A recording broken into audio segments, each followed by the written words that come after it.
మృత్తిక ఏర్పడేటప్పుడు ఆ మృత్తిక ఏర్పాటును ప్రభావితం చేసే అంశాలేంటి? మృత్తిక ఏర్పాటును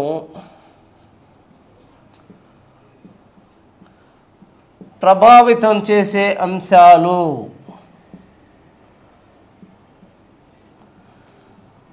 మృత్తిక ఏర్పాటును ప్రభావితం చేసే అంశాలేంటి?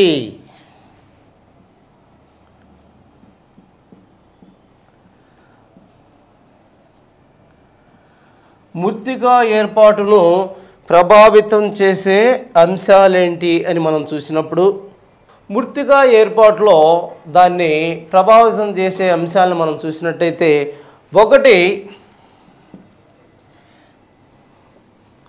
మాతృశిల,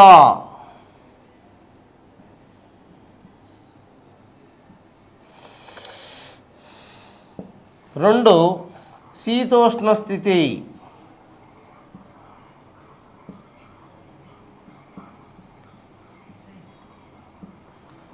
మూడు జీవులు,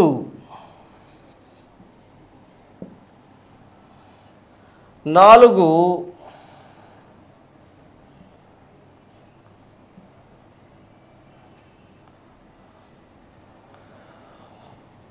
భూభాగ స్వభావం, ఐదు కాలము.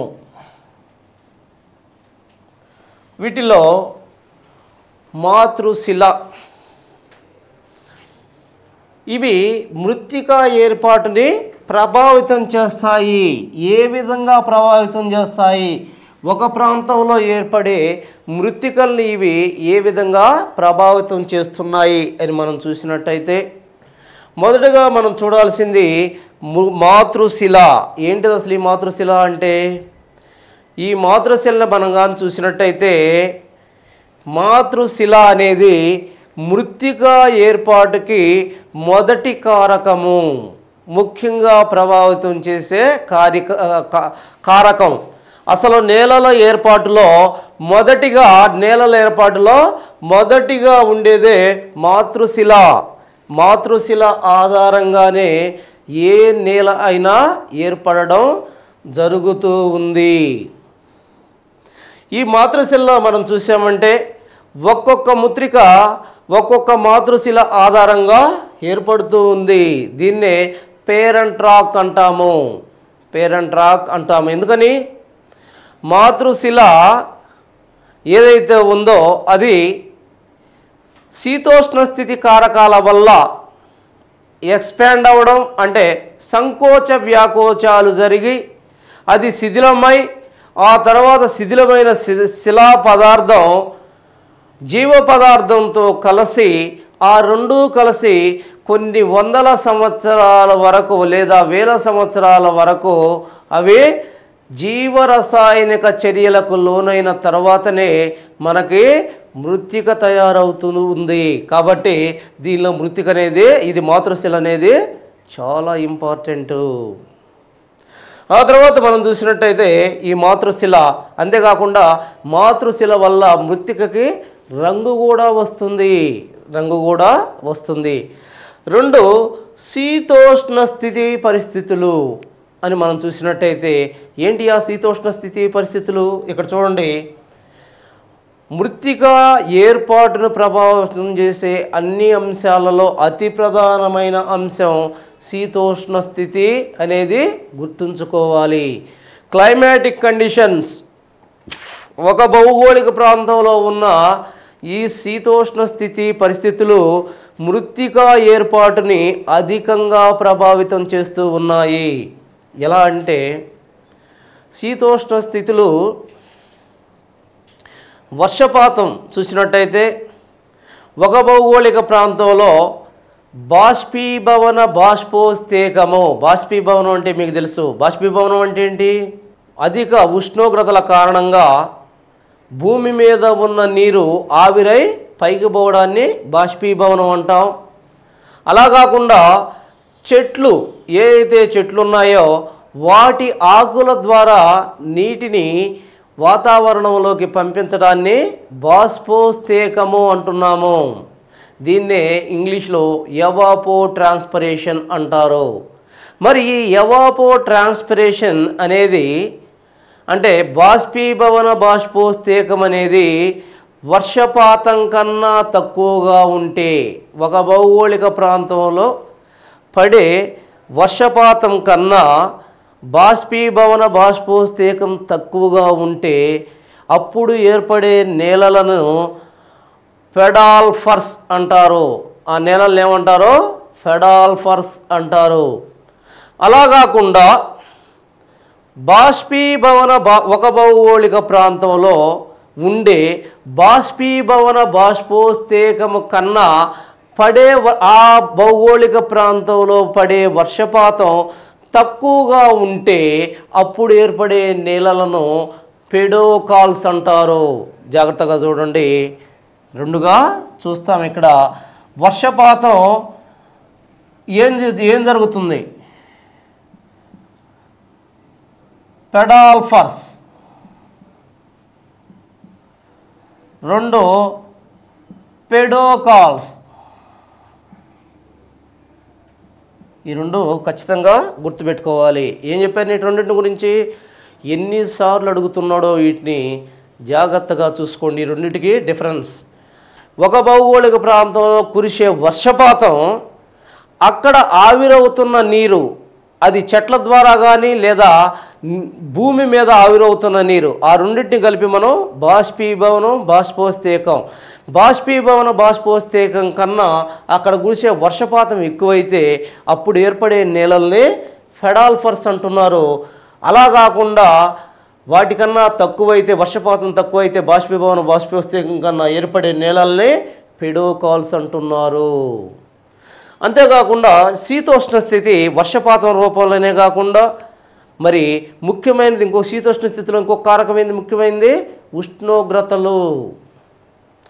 భారతదేశంలో అధిక ఉష్ణోగ్రతల వల్ల ఏం జరుగుతుంది?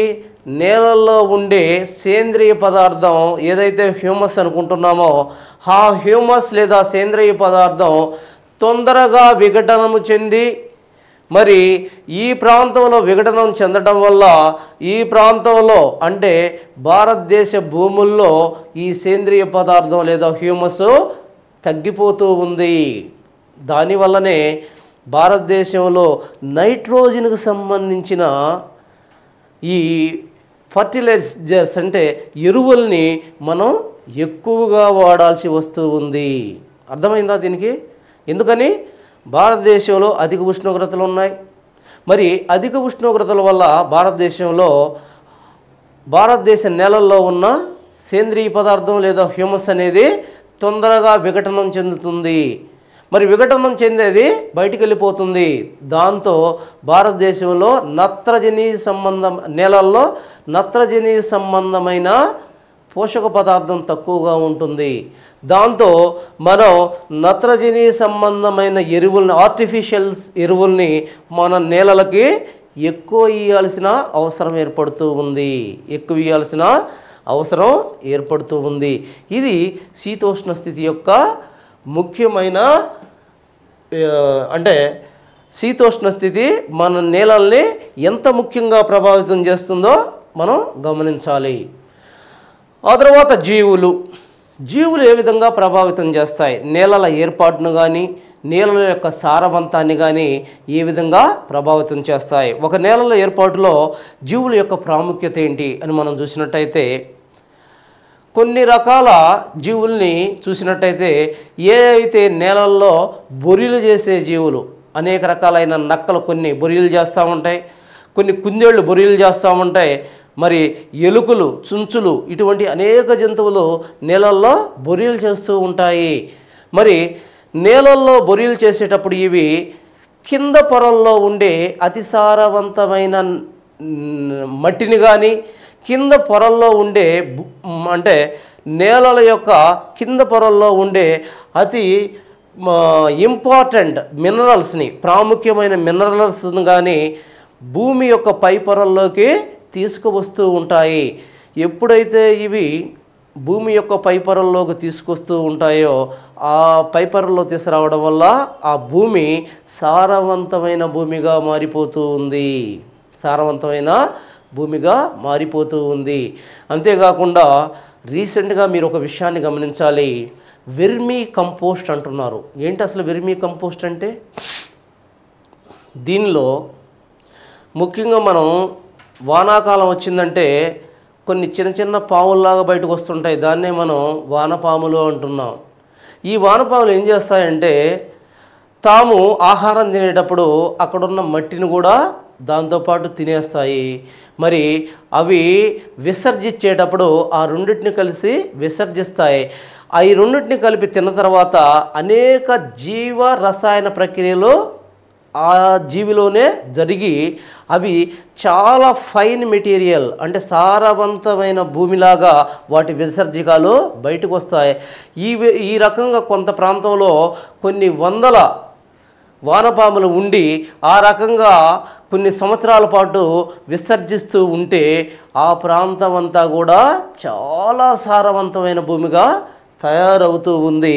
ఈ రకంగా ఒక నిస్సారమైన భూమిలోకి కొన్ని వందల లేదా కొన్ని లక్షల వానపాముల్ని పంపించడం ద్వారా ఆ ప్రాంతాన్ని కొన్ని సంవత్సరాల్లో మనం చాలా సారవంతమైన భూమిగా మార్చే అవకాశం ఉంది.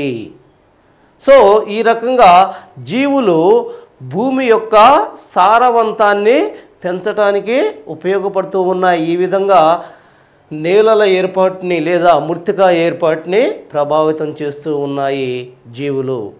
ఆ తర్వాత చూసినట్టయితే భూభాగ స్వభావము. ఏంటి భూభాగ స్వభావం అంటే? మనం ఏదైతే ఒక భూమిని తీసుకున్నామో ఆ భూమిని మనం చూసినట్టయితే ఆ భూమిలో వాలులు ఎక్కువగా ఉన్న భూములు నిస్సారవంతమైన అంటే నాసిరకమైన నేలల ఏర్పాటును కలిగి ఉంటాయి. అలా కాకుండా సాధారణ వాలు కలిగిన ప్రాంతాలలో 4 పొరలు కలిగి అధిక మెచ్యూరిటీ కలిగిన ఏదైతే ఉందో కంప్లీట్గా నేల స్వభావం కలిగిన 4 లేయర్స్తో కూడిన అంటే 4 పొరలతో కూడిన పరిపూర్ణమైన మృత్తిక ఏర్పడడానికి అవకాశం ఉంది. అలా కాకుండా నిట్రవాలులు ఉన్న ప్రాంతాలలో సాధారణంగా ఇన్ఫీరియర్ క్వాలిటీ అంటే మెచ్యూరుగా నేలలో ఏర్పడతాయి. ఇక్కడ కూడా కాలం కూడా అదే మనం చెప్పుకోవాలి. కాలం అంటే ఒక ప్రాంతంలో ఏర్పడేటప్పుడు నేల ఏ విధమైన డిస్టర్బెన్స్ కాకుండా, డిస్టర్బెన్స్ అంటే నదులు కానీ లేకపోతే ఏదైనా సరే గాలులు కానీ ఆ ప్రాంతంలో ఏర్పడే నేలని మరి తీసపోయి ఇంకో ప్రాంతంలో నిక్షేపణం చేయకుండా వాటిని ఏ విధమైన వీటిని క్లైమాటిక్ కారకాలు అంటారు. ఈ శీతోష్ణ స్థితి కారకాలకి ప్రభావానికి లోను కాకుండా కంప్లీట్గా ఒక ప్రాంతంలో నేలలో ఏ విధమైన డిస్టర్బెన్స్ లేకుండా అవి కొంతకాలం అదే విధంగా ఏర్పడుతూ ఉంటే ఆ ప్రాంతాల్లో కూడా 4 పొరలతో నేలలు మెచ్యూరిటీ గల నేలలు పరిపూర్ణమైన నేలలు ఏర్పడతాయి. అలా కాకుండా ఆ ప్రాంతాల్లో వర్షపాతం కంటిన్యూస్గా సంభవించటము, అకస్మాత్తుగా వరదలు రావడము, లేకపోతే అక్కడ నదులు ప్రవహించడము, లేకపోతే అధిక వేగవంతమైన గాలులు ఉండటము ఈ విధమైన కారణాల వల్ల అక్కడ ఎక్కువ కాలం మృత్తిక ఏర్పడటం, మృత్తిక ఏర్పడి సంవత్సరం రోజులు 2 సంవత్సరాల రోజులు అవటంతో అక్కడి నుంచి ఆ మృత్తికని తీసుకొని పోయేసి గాలి కానీ నీరు కానీ ఇంకోటి కానీ తీసుకుపోయి ఇంకో ప్రాంతంలో నిక్షేపించడం జరిగితే ఇక్కడ పరిపూర్ణమైన మృత్తికలు ఏ భూ స్వరూపం మీద కూడా ఏర్పడలేవు. కేవలం 2 పొరలు కలిగిన మృత్తికలు మాత్రమే ఏర్పడతాయి. ఈ విషయాన్ని ఖచ్చితంగా గమనించాలి. చూడండి, మృత్తికా ఏర్పాటును ప్రభావితం చేసే అంశాలు అని మనం చూసాం. ఇప్పుడు ఒకటి, మాతృశిల ఏ విధంగా ప్రభావితం చేస్తుంది, శీతోష్ణ స్థితి ఏ విధంగా ప్రభావితం చేస్తుంది, జీవులు ఏ విధంగా ప్రభావితం చేస్తున్నాయి, మరి భూభాగ స్వభావం ఏ విధంగా ప్రభావితం చేస్తుంది, మరి కాలం ఏ విధంగా ఒక భూమి ఏర్పాటుని ప్రభావితం చేస్తున్నాయో మనం క్షుణ్ణంగా చర్చించడం జరిగింది. మనం భారతదేశం నేలలు అనే చాప్టర్ గురించి సవివరంగా ఇప్పటివరకు చర్చించుకున్నాం. మరి దీనిలో మనం చూసినట్టయితే నేలల యొక్క రకాలు, మరి నేలల ఏర్పాటు గురించి మనం ఇక్కడ చెప్పుకోవడం జరిగింది. అంతేకాకుండా నేలల యొక్క క్రమక్షయం ప్రస్తుత టాపిక్. మనకు ఈ నేలల యొక్క వర్గీకరణ అనేక రకాలుగా జరిగిందనే దాన్ని మనం సవివరంగా ఇక్కడ చర్చించాం. అయితే నెక్స్ట్ టాపిక్ దీని తర్వాత ఏర్పడ్డ నేలలు ఏ విధంగా క్రమక్షయానికి గురవుతున్నాయి, నేలల క్రమక్షయం ఏంటి, భారతదేశంలో నేలల క్రమక్షయాన్ని తగ్గించడం కోసం ప్రభుత్వం చేపడుతున్న చర్యలేంటి అనే విషయాన్ని మనం ఇక్కడ సమగ్రంగా చర్చించాల్సిన అవసరం ఉంది.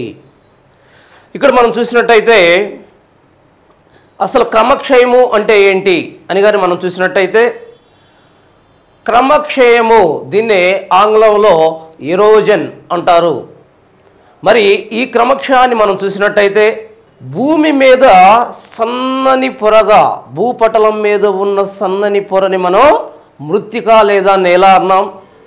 మరి ఈ మృత్తిక లేదా నేల అనేది అనేక శీతోష్ణ స్థితి కారకాల వల్ల కొట్టుకుపోబడి ఒక ప్రాంతం నుంచి ఇంకొక ప్రాంతానికి కొట్టుకుపోబడి అక్కడ నిక్షిప్తం అవుతూ ఉంటుంది. వీటినే శీతోష్ణ స్థితి కారకాలు అంటారు. వీటిలో మనం చూసినట్టయితే వర్షపాతం, మరి వర్షపాతం వచ్చినప్పుడు వరదలు వస్తాయి. మరి వరదలు వచ్చినప్పుడు ఆ వరదల యొక్క ఉధృతికి ఆ ప్రాంతంలో ఉన్న మట్టి పైనున్న పొరలుగా మట్టి కొట్టుకొని పోవటం జరుగుతూ ఉంటుంది. అంటే ఇక్కడ మనం చూడాల్సింది ఏ కారకాల వల్ల అయితే నేల పైభాగం కొట్టుకొని పోతుందో దాన్నే క్రమక్షయము అంటున్నాము. ఇది అనేక రకాలుగా జరుగుతూ ఉంది. ముఖ్యంగా అనేక రకాల కారకాలు నేలల యొక్క క్రమక్షయానికి కారణమవుతున్నాయి. శీతోష్ణ స్థితి కారకాలు గుర్తుపెట్టుకోవాలి. మొదటిగా ముఖ్యంగా వర్షపాతం, తర్వాత నదులు, మరి వర్షపాతం వల్ల జైనించే నదులు, రెండవదిగా వాయు క్రమక్షయం. ఫస్ట్ది జల క్రమక్షయం, రెండవది వాయు క్రమక్షయం, 3 హిమనీనద క్రమక్షయము, హిమనీనద క్రమక్షయము, 4 అంతర్భూజల క్రమక్షయము. 4 రకాల క్రమక్షయాలు ఉన్నాయి. ఇవి సివిల్ సర్వీసెస్ ఓరియంటేషన్లో కంప్లీట్ ఏరియాస్లో ఈ 4 కనిపిస్తాయి. మనం తీసుకునేది చాలా ఇంపార్టెంట్గా కంపల్సరీగా వచ్చే ఏరియాస్ని తీసుకుంటున్నాం. దాంట్లో మనకి 2 ఇంపార్టెంట్గా కనిపిస్తాయి. ముఖ్యంగా మనం చూసినట్టయితే జల క్రమక్షయం అంటే నదులు దాని యొక్క ఉపనదుల వల్ల కలిగే క్రమక్షయాన్ని జల క్రమక్షయం అంటాము. నదులు భూమి మీదకి వర్షపాతం సంభవించినప్పుడు, వర్షపాతాన్ని భూమి మీదకి తాకే సమయంలో వర్షపాతం యొక్క అణువుల యొక్క వేగం 10 మీటర్ల పర్ సెకండ్ కన్నా ఎక్కువగా ఉన్నప్పుడు అవి భూమిని తాకితే మొదటిగా భూమిని తాకినప్పుడు భూమి గుల్లబారుతుంది. అంటే భూమి ఆ గట్టితనం సడలి భూ రేణువుల పైకి లేస్తాయి. ఆ తర్వాత వర్షపాతం క్రమేపీ కంప్లీట్గా సంభవించిన తర్వాత అనేక రకాలైన ప్రవాహాలు కలిసి ఒక పెద్ద ప్రవాహంగా మారి నదిగా మారుతుంది. మరి నదిగా మారిన ఆ నీరు పల్లంలోకి ప్రవేశించేటప్పుడు నదికి అత్యంత శక్తి వస్తుంది. మరి అత్యధిక శక్తి వచ్చిన ఈ నీరు అధిక మొత్తంలో అక్కడ ఉన్న మట్టిని కోసివేస్తుంది. దీన్ని మనం క్రమక్షయంగా చెప్పుకుంటున్నాము. భారతదేశంలో మనం చూసినట్టయితే క్రమక్షయ పరంగా అనేక ప్రాంతాలలో కొన్ని మిలియన్ల హెక్టేర్ల భూమి క్రమక్షయానికి ఫర్టైల్ సాయిల్, సారవంతమైన భూమి ఈ క్రమక్షయానికి గురై కొన్ని ప్రాంతాలు సస్యశ్యామలంగా పంటలు పండించే ప్రాంతాలు బీడు భూములుగా మారిపోయే పరిస్థితులు ఏర్పడుతున్నాయి. ఈ విషయాల్ని గమనించాలి. మరి ఈ ప్రాంతాల్లో మనం చూసినట్టయితే నీటి క్రమక్షయం లేదా జల క్రమక్షయం లేదా నది క్రమక్షయం, దీన్ని ఏ విధంగా అయినా వాడు అడగచ్చు. నదీ క్రమక్షయాన్ని మనం చూసినట్టయితే నదులు, అనేకమైన నదులు కొండ ప్రాంతాల్లో పుట్టి, ముఖ్యంగా నదులు ఎక్కడ పుడతాయని చెప్పాం, మెజారిటీ కొండ ప్రాంతాల్లో పుడతాయి, కొన్ని మాత్రమే పీఠభూముల్లో పుడతాయి. చాలా రేరుగా మాత్రమే మైదానాల్లో పుడతాయి. మరి నదుల్లో అది కొండల్లో పుట్టిన నదికి కొండ యొక్క వాలు నిట్రవాలుగా ఉంటుంది. నిట్రవాలులో ప్రవహించే నది శక్తి చాలా వేగంగా పెరుగుతుంది. దానికి ఉన్న శక్తికి అది చాలా మట్టిని కోసివేస్తుంది. కోసివేసి తీసుకొచ్చి ఇంకొక ప్రాంతంలో నిక్షేపణ చేస్తుంది. వాటిని మనం నిక్షేపణ మైదానాలు అంటున్నాం. నదులు చేసే నిక్షేపణ మైదానాలని మనం పెనిప్లేన్స్ అంటాము. పెనిప్లేన్ జాగ్రత్తగా గుర్తుపెట్టుకోవాలి. పెనిప్లేన్స్ అంటాం. మరి నదులు క్రమక్షయం వల్ల ఏర్పడిన మైదానాలను పెనిప్లేన్స్ అంటున్నాం. మరి నదులు నిక్షేపణ చేయటం వల్ల ఏర్పడిన మైదానాలని వరద మైదానాలు అంటున్నాం. జాగ్రత్తగా గమనించాలి. ఇక్కడ నది వస్తుంది, క్రమక్షయం చేస్తుంది, దానివల్ల మైదానాలు ఏర్పడ్డాయి. ఆ మైదానాలని మనం పెనిప్లేన్స్ అంటున్నాం. అదే మట్టిని తీసుకుపోయి ఇంకొకటి ఇక్కడ నిక్షేపణ చేస్తుంది, దానివల్ల అక్కడ మైదానాలు ఏర్పడ్డాయి. వాటిని వరద మైదానాలు అంటున్నాము. ఆ విషయాన్ని గమనించాలి. మరి ఈ ప్రాసెస్లో కొన్నిసార్లు సారవంతమైన భూముల మీద ఉన్న అతి సారవంతమైన మృత్తికను కూడా ఇది క్రమక్షయం చేస్తూ ఉంటుంది. ఇది క్రమక్షయం చేస్తూ ఉంటుంది. మరి చూసినట్టయితే నదీ క్రమక్షయం ఎన్ని రకాలుగా ఉంది? మనకి నదీ క్రమక్షయం ముఖ్యంగా 4 రకాలుగా కనిపిస్తుంది. చూడండి, ఇక్కడ చాలా చిన్నగా రాస్తాను, జాగ్రత్తగా చూడండి. కంపల్సరీగా ఇవే రాయాల్సిన పరిస్థితులు.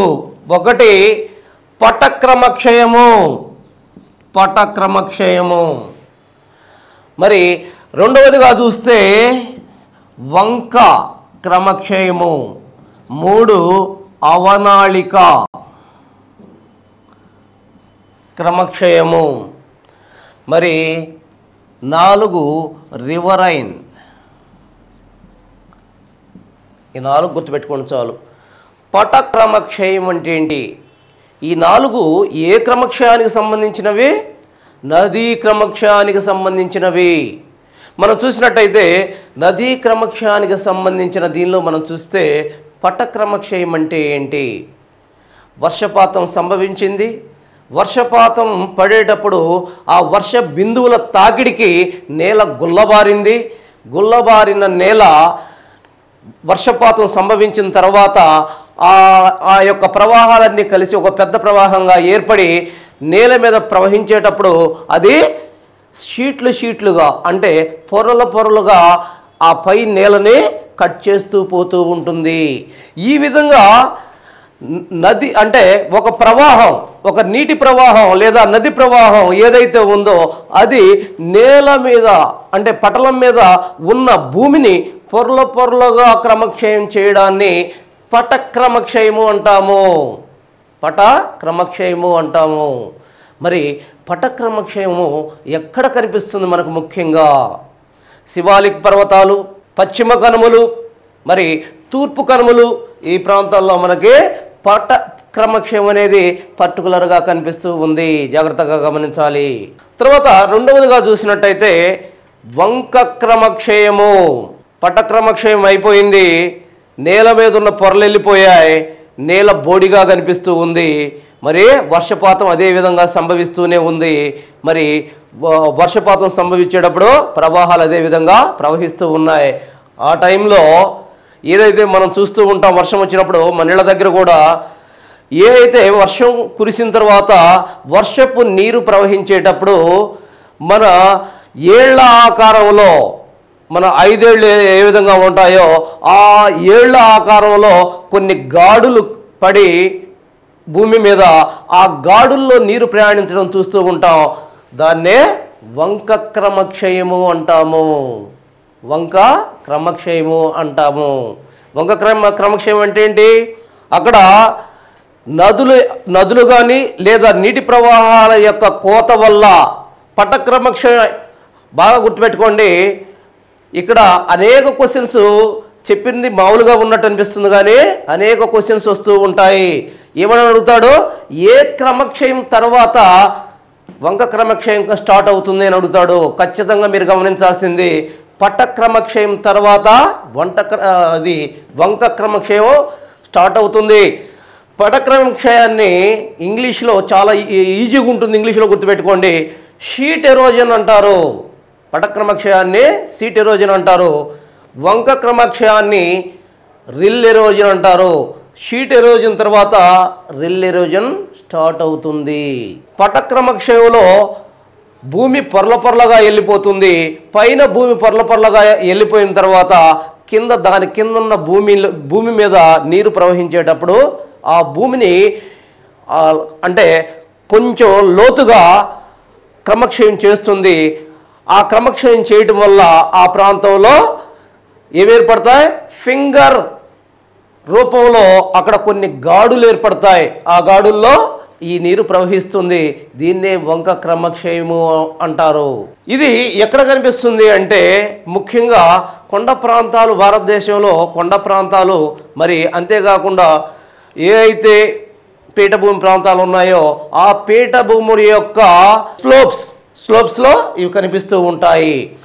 ఆ తర్వాత మనం చూసినట్టయితే అవనాళికా క్రమక్షయము.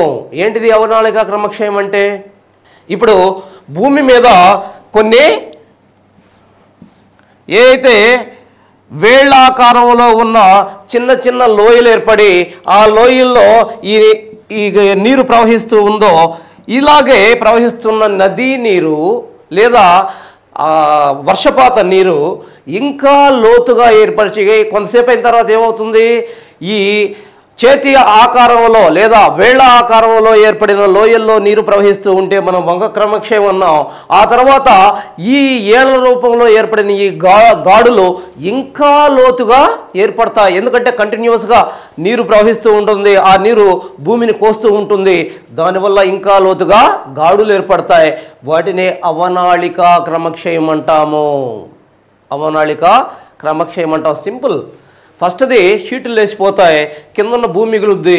ఆ తర్వాత వర్షపాతం ఇంకా సంభవిస్తానే ఉంటుంది, వర్షం వస్తానే ఉంటుంది, నీరు ప్రవహిస్తానే ఉంటుంది. దానివల్ల అక్కడ కొన్ని చిన్న లోయల్ లాంటి ప్రాంతాలు ఏర్పడతాయి. దాని నుంచి వర్షపు నీరు ప్రవహిస్తుంటుంది. దాన్ని వంక క్రమక్షయం అన్నాం.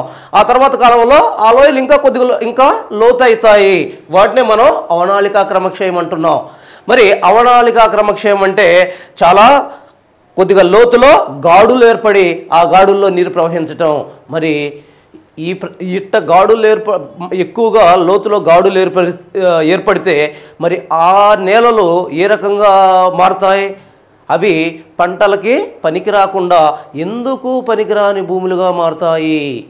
మరి భారతదేశంలో ఈ రకమైన పరిస్థితి, అవనాళికా క్రమక్షయ పరిస్థితి భారతదేశంలో ఎక్కడన్నా కనిపిస్తుందా అని మనం చూసినట్టయితే భారతదేశంలో అవనాళికా క్రమక్షయం అనేది మధ్యప్రదేశ్లోని చంబల్ ప్రాంతంలో మనకి కంపల్సరిగా కనిపిస్తుంది. ఈ ప్రాంతంలో చంబల్, బేత్వా, బనాస్ ఈ 3 నదుల యొక్క క్రమక్షయం కారణంగా ఈ ప్రాంతంలో అధిక లోతులో గాడులో భూమి మీద ఏర్పడి ఈ ప్రాంతంలో ఏ విధమైన పంటలకు కానీ రహదారులకు కూడా అనుకూలంగా లేని ఒక బ్యాడ్ ల్యాండ్స్, వీటిని తెలుగులో కందర మండలాలు అంటారు. వీటిని కందర మండలాలు అంటారు. వీటిని బ్యాడ్ ల్యాండ్స్ అంటున్నారు. మరి అవి ఈ ప్రాంతంలో మనకి కనిపిస్తూ ఉంటాయి. సో ఆ తర్వాత మనకి రివరైన్ ఎరోజన్. ఏంటిది రివరైన్ ఎరోజన్ అంటే? నది తన లోయలో ప్రవహించేటప్పుడు జాగ్రత్తగా గమనించాలి. నది తన లోయలో ప్రవహిస్తూ ఉంటుంది. మరి ప్రవహించే నది యొక్క తన బెడ్స్ని, అంటే నది యొక్క దానికి అటు ఇటు ఉండే బెడ్స్ని అది కోసేస్తూ ఉంటుంది. చూడండి, ఇక్కడ ఇది మొత్తం నది అని మనం అనుకుంటే నది తన యొక్క లోయలో ప్రవహిస్తుంది. అటు ఇటు 2 గట్లు ఉంటాయి. ఏ నదికైనా అది దాని యొక్క లోయలో ప్రవహిస్తున్నప్పుడు ఇటొక గట్టి ఇటొక గట్టు ఉంటుంది. మరి ఈ గట్లుని అది ఎక్కువైనప్పుడు కోసివేస్తూ ఉంటుంది. ప్రవాహం ఎక్కువైనప్పుడు నదికి ప్రవాహం అది కోసివేస్తూ ఉంటుంది. దాన్నే రివరైన్ ఎరోజన్ అంటారు. ఇది ముఖ్యంగా ఎక్కడ కనిపిస్తుంది? ముఖ్యంగా ఏ ప్రాంతాలంటే జీవనదులుగా ఉన్న హిమాలయ ప్రాంతాలలో ఇది ఎక్కువగా కనిపిస్తుంది. మన దగ్గర కృష్ణా, గోదావరి ఈ ప్రాంతాల్లో కూడా రివరైన్ ఎరోజన్ కనిపిస్తూ ఉంది. ఈ రకంగా మనకి దీన్ని మొత్తం ఈ 4 దేని కిందకు వస్తున్నాయి? ఈ 4 యాక్చువల్గా దేని కిందకు వస్తున్నాయి? నీటి జల క్రమక్షయము లేదా నదీ క్రమక్షయం కిందకు వస్తున్నాయి. ఆ తర్వాత మనం చూసినట్టయితే రెండవదిగా చూసినట్టయితే పవన క్రమక్షయం అంటాం. 4 చెప్పుకున్నాం, 4లో 2 మనకు అంతగా ఇంపార్టెంట్ కాదు, అయినా మీకు చెప్తాను. అయితే పవన క్రమక్షయం అంటున్నాం. పవన క్రమక్షయం అంటే పవనానికి కొన్ని ప్రాంతాలలో అధిక వేగంతో గాలులు వీస్తుంటాయి. మరి పవనానికి ఉన్న ఆ శక్తి వల్ల పవనం ఆ ప్రాంతాల్లో ఉన్న సన్నని ఇసుక రేణువులను తీసుకుపోయి ఇంకొక ప్రాంతంలో డిపాజిట్ చేస్తూ ఉంటుంది. దీనిని పవన క్రమక్షయము అంటున్నాం. పవనం తన వీచే ప్రాంతంలో ఉన్న మట్టి ప్రాంతాన్ని తీసుకొని వేరే ప్రాంతంలో డిపాజిట్ చేస్తూ ఉంటుంది. దాన్నే పవన క్రమక్షయం అంటున్నాం. దానివల్ల తను తీసుకున్న ప్రాంతంలో అక్కడ గోతులు ఏర్పడతాయి. మరి తను నిక్షేపణ చేసిన ప్రాంతాల్లో సారవంతమైన భూములు ఏర్పడతాయి. దీన్నే పవన క్రమక్షయం అంటాము. అయితే కొన్నిసార్లు ఏం చేస్తుంది పవనానికి చిన్న రేణువులు తీసిపోయే శక్తి ఉంటుంది, కానీ పెద్ద రేణువుల్ని తీసిపోయే శక్తి ఉండదు. అందుకని అది ఏం చేస్తుంది, భూమి మీదనే అయితే మైదానం ప్రాంతం మీదనే ఒక ప్రాంతాన్ని నుంచి ఒక ప్రాంతానికి జరుపుతూ ఉంటుంది. ఇసుక లాంటి పెద్ద పార్టికల్స్ ఉన్నప్పుడు వాటిని పైకెత్తే శక్తి గాలికి ఉండదు. దానివల్ల అది ఒక ప్రాంతాన్ని నుంచి ఇంకో ప్రాంతానికి జరుపుతూ ఉంటుంది. దానినే ఏమంటారు, సాయిల్ క్రీప్ అంటారు. చాలాసార్లు అడిగడి బిట్టు, దాన్ని ఏమంటారు, సాయిల్ క్రీప్ అంటారు. మరి ఈ పవన క్రమక్షయం వల్ల కొన్నిసార్లు మైదానాలు ఏర్పడతాయి. అక్కడ దెబ్బలు ఉన్నాయి. సపోజ్ ఒక ప్రాంతంలో ఒక భూస్వరూపం మీద దెబ్బలు ఉన్నాయి. ఆ దెబ్బల మొత్తాన్ని దిశపై ఇంకో దగ్గర నిక్షేపణ చేసింది. ఈ దెబ్బలన్నీ కూడా సమతలంగా అయిపోయాయి. అప్పుడు ఏర్పడిన మైదానాల్ని పెడి ప్లేన్స్ అంటారు. జాగ్రత్తగా గమనించాలి ఈ రెండింటిని. నదులు క్రమక్షయం వల్ల ఏర్పడిన మైదానాల్ని పెనిప్లేన్ అన్నాం. అదే వాయువు క్రమక్షయం వల్ల ఏర్పడిన మైదానాల్ని పెడిప్లేన్స్ అంటున్నాం. పెనిప్లేన్స్కి పెడిప్లేన్స్కి ఉన్న డిఫరెన్స్ని మీరు గమనించాలి. రెండు ఒకటిగా గుర్తించకూడదు. అవి పెనిప్లేన్స్, ఇవి పెడిప్లేన్స్. అంతేకాకుండా వాయువులు అంటే వాయు క్రమక్షయంలో వాయువు తీసిపోయి ఇంకొకటి ఇక్కడ నిక్షేపణ చేస్తుంది. ఆ నిక్షేపణ చేసినప్పుడు ఏర్పడే మైదానాలను ఏమంటున్నాం, లోయస్ మైదానాలు. ఏ మైదానాలు అంటున్నాం, లోయస్ మైదానాలు. మరి లోయస్ మైదానాలు మన దగ్గర ఎక్కడన్నా కనిపిస్తాయా? చైనాలో ప్రస్ఫుటంగా కనిపిస్తాయి లోయస్ మైదానాలు. చైనా యొక్క వాయువ్య ప్రాంతంలో క్లియర్గా కనిపిస్తాయి. ఎక్కడ కనిపిస్తాయి అంటే చైనా యొక్క వాయువ్య ప్రాంతంలో మనకు కనిపిస్తాయి. ఇవి మన దగ్గర కూడా అక్కడక్కడ చిన్న చిన్న మైదానాలు కనిపిస్తూ ఉంటాయి. స్పెసిఫిక్గా భారతదేశంలో అంతగా కనిపించవు. సో దీన్ని మనం గుర్తుపెట్టుకోవాలి. తర్వాత రెండో దాన్ని మనం చూసినట్టయితే ఈ రెండింటిని కూడా చాలా సింపుల్గా చెప్తాను, ఎందుకంటే మన సిలబస్లో అంతగా లేదు. కాకపోయినా మీరు జాగ్రత్తగా గమనించాలి. సివిల్ సర్వీసెస్లోనే ఉంది ఇది. ఈ రెండింటిని గురించి ఒకటి హిమనీనద క్రమక్షయము. హిమనీనదాలు ఎక్కడ ఉంటాయి? పెద్ద పెద్ద ఏ అయితే పర్వతాలు ఉన్నాయో ఎత్తైన పర్వతాల దగ్గర హిమనీనదాలు ఉంటాయి. ఎందుకని? ఆ ప్రాంతాల్లో హిమం కురుస్తూ ఉంటుంది. కురిసిన హిమం దాని బరువుకి కరిగి హిమనీనదాలుగా ప్రవహిస్తుంది. వాటినే మనం హిమనీనదాలు అంటున్నాము. మరి ఈ హిమనీనదాలు మనకి ఎక్కడ కనిపిస్తాయి? మరి హిమాలయాల్లో కనిపిస్తున్నాయి, లేకపోతే ఏ అయితే ఐరోపా కంట్రీస్ ఉన్నాయో అక్కడ కనిపిస్తూ ఉన్నాయి. మరి ఏం చేస్తాయి? కొండల మీద నుంచి కిందకి దిగేటప్పుడు ఈ హిమనీనదాలు ఆ ప్రాంతంలో ఉన్న మట్టిని కోసి ఇంకొక ప్రాంతం వాటిని రకరకాలుగా భూస్వరూపాలుగా తయారు చేస్తూ ఉన్నాయి. సో అది మీకు అంత ఇంపార్టెంట్ కాదు, ఎందుకంటే సాయిల్ ఎరోజన్ అనేది భారతదేశంలో ఒక పెను ప్రమాదంగా సంభవించింది.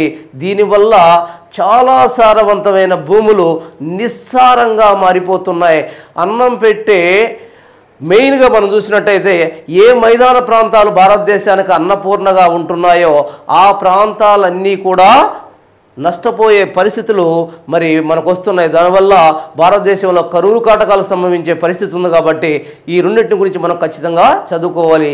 ఒకటి నది క్రమక్షయం, రెండు వాయు క్రమక్షయం. నది లేదా జల క్రమక్షయం అంటాం, దీన్నే వాయు క్రమక్షయంగా మనం చెప్తూ ఉన్నాము. మరి రెండు రకాల క్రమక్షయాలు మనకి ప్రస్ఫుటంగా కనిపిస్తున్నాయి భారతదేశంలో. ఆ తర్వాత మనం చూస్తే మరి ఇంతగా నష్టపోతున్నప్పుడు ప్రభుత్వం ఏ విధమైన చర్యలు చేపడుతుందా అని మనం ఆలోచించినప్పుడు ఖచ్చితంగా ప్రభుత్వం అనేక రకాల చర్యలు చేపట్టింది. ఏం చేపట్టిందని మనం చూసినట్టయితే మొట్టమొదటిగా అసలు ఈ క్రమక్షయం పెరగడానికి కారణమేంది అనే ఒక ఇంపార్టెంట్ కారణాలు గుర్తించింది. మొదటగా గుర్తించడానికి కారణం ఏంటంటే ఏ ప్రాంతాల్లో అయితే అడవుల నరికివేత నిర్విఘ్నంగా సాగుతూ ఉందో ఆ ప్రాంతాల్లో క్రమక్షయం ఎక్కువ అవుతుంది. ఎందుకని నేలను పట్టి ఉంచే చెట్లు ఎప్పుడైతే లేకుండా పోతాయో, ఫ్లడ్స్ వచ్చినప్పుడు అంటే వరదలు వచ్చినప్పుడు చెట్లు ఉన్నప్పుడు వరద యొక్క వేగం తగ్గిపోతూ ఉంది. దానివల్ల క్రమక్షయం తగ్గుతుంది చాలా వరకు. ఏ మొక్కలు లేకుండా ఉన్న ప్రాంతాలు క్రమక్షయానికి చాలా వేగంగా గురవుతాయి. మరి ఈ అడవులు విచక్షణారహితంగా నరికి వేస్తున్న పోడు వ్యవసాయం మనకి ఇప్పుడు వ్యవసాయంలో వస్తుంది తర్వాత క్లాసులో. మరి ఆ పోడు వ్యవసాయాన్ని గిరిజనులు చేస్తూ ఉంటారు. వాళ్ళల్లో ఒక రకమైన విజ్ఞానాన్ని దీని గురించిన విజ్ఞానాన్ని తెలియజేయడం కోసం దీని గురించి ఒక వినూత్నమైన కార్యక్రమాలు చేపట్టడం జరిగింది. వీటి మీద ఒక అవగాహన కోసం. 2, మామూలుగా యాక్చువల్గా ఫారెస్ట్ ఫైర్స్ వల్ల అడవులు నష్టపోతాయి. కానీ మన హ్యూమన్ బీయింగ్ ఎవరైతే మన ప్రజలు ఎక్కువగా పశువులను తీసుకుని అడవుల్లోకి పోయి అక్కడ గ్రేజింగ్ అనే ప్రాసెస్లో ఆ అడవుల్ని ఇబ్బందికి గురి చేస్తున్నారు. పోయిన ఈ ఎక్కువ పశువులు ఆ అడవుల్లో ఉన్న చెట్లని ఇరిచివేస్తున్నాయి, తొక్కి వేస్తున్నాయి. దానివల్ల కూడా ఇదవుతుంది కాబట్టి దాన్ని కూడా కంట్రోల్ చేస్తున్నారు. ఇక 3వదిగా చూస్తే ఏ వ్యవసాయ విధానాలు భూమిని తవ్వి వ్యవసాయం చేసేటప్పుడు సరైన వ్యవసాయ విధానాలను పాటించకపోతే ఆ నేల తొందరగా క్రమక్షయానికి గురవుతుంది. కాబట్టి సరైన వ్యవసాయ విధానాలను పాటించేలా చర్యలు తీసుకుంటున్నారు. దానిలో భాగంగా చూసినట్టయితే మొదటిది మోనోక్రాపింగ్. మోనోక్రాపింగ్ అంటే యాక్చువల్గా ఒకే పంట వేస్తున్నారు, దాన్ని కంప్లీట్గా తీసివేశారు. పంట మార్పిడిని ప్రోత్సహిస్తుంది ప్రభుత్వం. ఒకటి ఏం చేస్తుంది, ముఖ్యంగా పంట మార్పిడిని ప్రోత్సహిస్తున్నారు. అంటే ఈ సంవత్సరం ఒక పంట వేస్తే నెక్స్ట్ ఇయర్ ఇంకొక పంట వేయాలి, ఆ నెక్స్ట్ ఇయర్ ఇంకొక పంట వేయాలి, అట పంట మారుస్తూ ఉండాలి. దానివల్ల భూమికి శక్తి వస్తుంది. అలా కాకుండా ఒకే పంట వేసినట్టయితే ఆ పంట వల్ల భూమి గుల్లబారుతుంది, ఈజీగా ఎరోజ్ అయ్యే ప్రమాదం ఉంది. కాబట్టి పంట మార్పిడి విధానాన్ని గవర్నమెంట్ ప్రోత్సహిస్తుంది.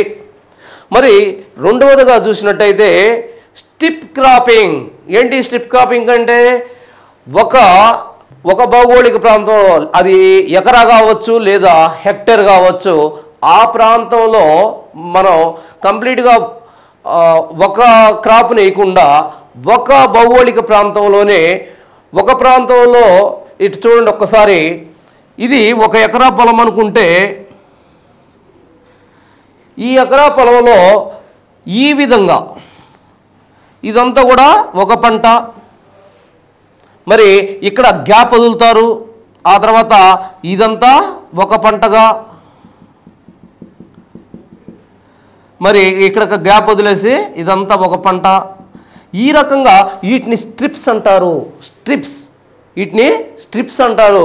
మరి స్ట్రిప్స్గా మరి ఈ పంటల్ని పండించడం జరుగుతుంది. ఎందుకనంటే నదులు పొంగినప్పుడు వరదలుగా వచ్చినప్పుడు ఒక క్రాప్ని నెట్టుకొని వచ్చిన తర్వాత ఇంకొక క్రాపు ఈ వరదలకు రెసిస్టెన్స్ అయిన క్రాప్ని వేయటం జరుగుతుంది. మొదట వరదల్ని తట్టుకునే క్రాప్ని వేస్తారు, ఆ తర్వాత మామూలు క్రాప్ని మన ఆహార క్రాప్ని వేస్తారు, ఆ తర్వాత వరదలను తట్టుకునే క్రాప్ని వేస్తారు. ఈ రకంగా వేయడం వల్ల వరద వచ్చినప్పుడు ఈ కోసే విధానంలో చాలా వరకు దాని యొక్క వేగాన్ని రెడ్యూస్ చేయొచ్చు అనే ఉద్దేశంతో దీన్ని స్ట్రిప్ క్రాపింగ్ అంటారు. తర్వాత 3వదిగా చూసినట్టయితే కాంటూర్ ఫ్లవింగ్. ఈ కాంటూర్ ఫ్లవింగ్ని మనం చూసినట్టయితే కాంటూర్ ఫ్లవింగ్ అనేది చూడండి, ఇక్కడ భారతదేశంలో కానీ ఎక్కడైనా సరే ముఖ్యంగా ఏ ప్రాంతాల్లో అయితే కొండ ప్రాంతాల కొండ వాలుల్లో ఈ పానీయ పంటలని మనం చెప్పుకుంటున్నాం. భారతదేశానికి అధిక విదేశీ మారక ద్రవ్యాన్ని తెచ్చి పెడుతున్న పానీయ పంటలు ఏంటి అవి? Tea, coffee. ఇవన్నీ కూడా ఎక్కడ పండుతాయి? ఇవి ఎత్తైన ప్రాంతాల్లో పండుతాయి. ఈ ఎత్తైన పర్వత వాలుల్లో పండుతాయి. మరి ఈ పర్వత వాలుల్లో వీళ్ళు వ్యవసాయం చేసేటప్పుడు ఇంతకుముందు ఏ విధంగా దున్నేవాళ్ళు అంటే, దీన్ని ఇంకా బాగా చూపిస్తాను ఉండండి. యాక్చువల్గా పర్వతం అంటే మరి ఇట్ట నిట్రవాళ్ళు ఉంటే వ్యవసాయం చేయరు. పర్వత వాలుల్లో చూడండి ఈ రకంగా ఉన్నప్పుడు జస్ట్ వీళ్ళు ఏ విధంగా దున్నేవాళ్ళు అంటే ఈ విధంగా దున్నేవాళ్ళు. పైకి పర్వతానికి నిలువుగా దున్నేవాళ్ళు. దానివల్ల ఏమవుతుంది? ఇక్కడ ఫర్రోస్ ఏర్పడతాయి. అంటే సాళ్ళు అంటాం తెలుగులో. ఈ సాళ్ళు ఏర్పడతాయి ఇక్కడ. ఈ సాళ్ళు ఏర్పడినప్పుడు ఇక్కడ వర్షపాతం అంటే కొండల మీదే వర్షపాతం ఎక్కువగా సంభవిస్తుంది. ఈ కొండల మీద వర్షపాతం సంభవించినప్పుడు ఈ ఫర్రోస్ ఇంకా దానికి అనుకూలంగా ఉంటాయి, ఇంకా ఎరోజన్ చేయడానికి. అందుకని ఏం చేశారు? ఇప్పుడు గవర్నమెంట్ ఏం చేసిందంటే ఇలా నిలువుగా కాకుండా ఇలా అడ్డంగా, ఇది కొండంటే ఇలా అడ్డంగా, నిలువుగా కాకుండా ఇలా అడ్డంగా ఏర్పాటు చేసింది. ఇలా అడ్డంగా ఏర్పాటు చేయడం వల్ల చూడండి ఒకసారి, నది ఇక ఎప్పుడైతే వర్షపాతం సంభవించింది, పెద్ద మొత్తంలో నీరు వచ్చింది, ఆ నీరు కిందకి ప్రవహిస్తుంది. ఇక్కడికి వచ్చేలకు ఏమవుతుంది? ఇక్కడ దున్నడం వల్ల ఇక్కడ చిన్న చిన్న లోయలు లాంటివి ఏర్పడతాయి. ఏర్పడినప్పుడు ఈ నది నీరు ఏడకొచ్చే సాగిపోతుంది కొద్దిగా. ఆ తర్వాత ఇంకా దీనికాడికి వచ్చేలకు ఇంకా దాని వేగం తగ్గిపోతుంది. ఇది పొర్లి మరి దీనికాడికి వచ్చేలకు ఇంకా వేగం తగ్గిపోతుంది. ఆ రకంగా దాని వేగాన్ని తగ్గిస్తూ ఉన్నారు. దాన్నే కాంటోర్ ఫ్లవింగ్ అంటున్నారు. కాంటోర్ ఫ్లవింగ్ అంటున్నారు. ఈ విధంగా ఈ ప్రాంతాల్లో దీన్ని రెడ్యూస్ చేయడం జరుగుతుంది. ఆ తర్వాత టెర్రేసింగ్ లేదా కాంటూర్ బండింగ్ అంటారు. అది కాంటూర్ ఫ్లవింగ్, ఇది కాంటూర్ బండింగ్ ఆర్ టెర్రేసింగ్ అంటారు. ఏంది టెర్రేసింగ్లో? ఏం లేదు, సింపుల్గా చూడండి. టెర్రేసింగ్లో ఇక్కడ ఈ ప్రాంతంలో జస్ట్ దున్నడం జరిగింది. ఈసారి ఇక్కడ బండ్స్ను కడుతున్నారు. బండ్స్ అంటే కొంచెం ఎత్తుగా వాటిని ఏమంటారు? గట్లను కడుతున్నారు. ఈ గట్లని ఏర్పాటు చేస్తున్నారు. ఎప్పుడైతే ఈ గట్లు కడుతున్నారో దీని యొక్క వేగాన్ని చాలా వేగంగా తగ్గించు. ఈ గట్టు నిండి పొర్లితే కానీ అది కిందకి రాదు. దానివల్ల దాని వేగాన్ని రెడ్యూస్ చేయగలుగుతున్నారు. సో ఈ రకంగా మనం అనేక రకాలుగా ఎరోజన్ నుంచి పంట పొలాలను రక్షించడం కోసం ప్రభుత్వం అనేక చర్యలు తీసుకుంటుంది. అందులో భాగంగా ముఖ్యంగా లాస్ట్ది దీంట్లో మనం చూసినట్టయితే యాక్చువల్గా లాస్ట్గా వాటర్ షెడ్ చాలా ఇంపార్టెంట్. ఇది వాటర్ షెడ్స్ని అనేక ప్రాంతాల్లో ఏర్పాటు చేస్తున్నారు.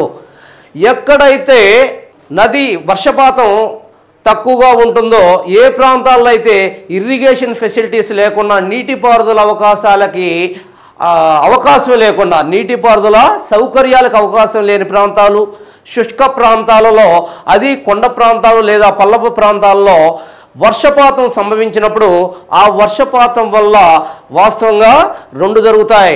అక్కడ క్రమక్షయం జరుగుతుంది, రెండు పడిన నీరు వృధా అవుతుంది. మరి దీంతో ఒక మహత్తర కార్యం చేపట్టాలని చెప్పి ఏదైతే ఎత్తైన ప్రాంతాల్లో పడిన వర్షపాతాన్ని మొత్తాన్ని చెక్ డ్యామ్స్ వంటివి నిర్మించడం ద్వారా, వాటి యొక్క మార్గాల్లో చెక్ డ్యామ్స్ వంటివి నిర్మించడం ద్వారా దాని మొత్తాన్ని కూడా ఒక కామన్ పాయింట్ దగ్గరికి, నీటిని మొత్తాన్ని ఒక కామన్ పాయింట్ దగ్గరికి, పల్లపు ప్రాంతం దగ్గరికి తీసుకువచ్చి వాటిని చిన్న చిన్న చెరువులుగా చేసి తద్వారా రెండు లాభాలను ఆశిస్తున్నారు. ఒకటి, భూమి లోపల ఉన్న నదీ నీటిని, జలాన్ని, భూగర్భ జలాన్ని పెంచడం, తద్వారా అక్కడ పంటల్ని పండించటం, శుష్క ప్రాంతాల్లో పంటలను అభివృద్ధి చేయడం దీని యొక్క మెయిన్ లక్ష్యాలు. మరి దీంట్లో మీరు గుర్తుపెట్టుకోవాల్సింది, వీటిని ఏవైతే ఉన్నాయో ఈ వాటర్ షెడ్స్ అనేవి ముఖ్యంగా ఇప్పుడు భారతదేశంలో అతిగా ప్రసిద్ధిగా గాంచినవి. ఎందుకనంటే అనేక ప్రాంతాలు, ఏ ప్రాంతాలు అయితే అసలు పంటలకు పనికిరావు, శుష్క భూములుగా వదిలేశారో ఆ ప్రాంతాల్లో పంటలు పండించడానికే మెయిన్ కారణమయ్యాయి ఇవి. National water shed development board అనే దాన్ని ఏర్పాటు చేసి మరి దాని ద్వారా చిన్న చిన్న వాటర్ షెడ్యూల్ని ఏర్పాటు చేస్తున్నారు. దాని యొక్క ముఖ్య ఉద్దేశం శుష్క ప్రాంతాలలో పంటల్ని అభివృద్ధిపరచటమే. దాంట్లో భాగంగా వీళ్ళు ఏం చేస్తున్నారు, ముఖ్యంగా చూసినట్టయితే అనేక ఇక్కడ వాటర్ షెడ్ల నిర్మాణం జరిగింది. జాగ్రత్తగా గమనించండి. ఒకటి ఎక్కడ జరిగింది వాటర్ షెడ్ల నిర్మాణం, ముఖ్యమైన ప్రాంతాలు మనం గుర్తించినట్టయితే ఒకటి రాలేగాన్ సిద్ధి. రాలేగాన్ సిద్ధి ఇది మహారాష్ట్రలో ఈ వాటర్ షెడ్ ఉంది. ఎక్కడుంది ఇది? మహారాష్ట్రలో ఉంది. రాలేగాన్ సిద్ధి అనే దాన్ని అన్నా హజారే ఆధ్వర్యంలో ఇది నిర్మించబడింది. ఇది మహారాష్ట్రలో మనకు కనిపిస్తూ ఉంది.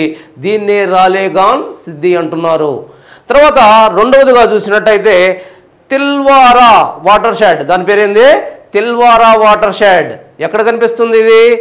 రాజస్థాన్లో కనిపిస్తుంది. తిల్వారా వాటర్ షెడ్ రాజస్థాన్లో కనిపిస్తూ ఉంది మనకి. ఆ తర్వాత జుబయా వాటర్ షెడ్ ఎక్కడ కనిపిస్తుంది? ఇది మధ్యప్రదేశ్లో కనిపిస్తుంది. జుబయా వాటర్ షెడ్ అనేది మధ్యప్రదేశ్లో కనిపిస్తుంది. ఆ తర్వాత వాటర్ షెడ్ను మనం చూసినట్టయితే కాల్వా వాటర్ షెడ్ ఆంధ్రప్రదేశ్లో కనిపిస్తుంది. 4 వాటర్ షెడ్లు చెప్పాను ఇప్పుడు. ఒకటి రాలేగావ్ సిద్ధి మహారాష్ట్రలో కనిపిస్తుంది. రెండవది తిల్వారా వాటర్ షెడ్ ఎక్కడ కనిపిస్తుంది? ఇది రాజస్థాన్లో కనిపిస్తుంది. 3 జుబయా వాటర్ షెడ్ ఇది ఏ ప్రాంతంలో కనిపిస్తుంది? మధ్యప్రదేశ్లో కనిపిస్తుంది. 4 కాల్వా వాటర్ షెడ్ ఆంధ్రప్రదేశ్లో కనిపిస్తూ ఉంది. ఈ రకంగా 4 వాటర్ షెడ్స్ భారతదేశంలో మనకి కనిపిస్తూ ఉన్నాయి.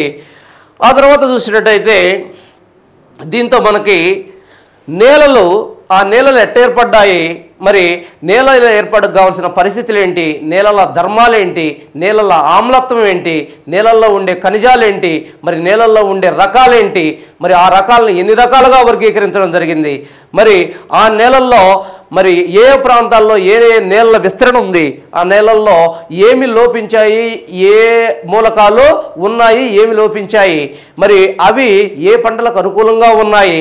ఆ తర్వాత మనం చూసినట్టయితే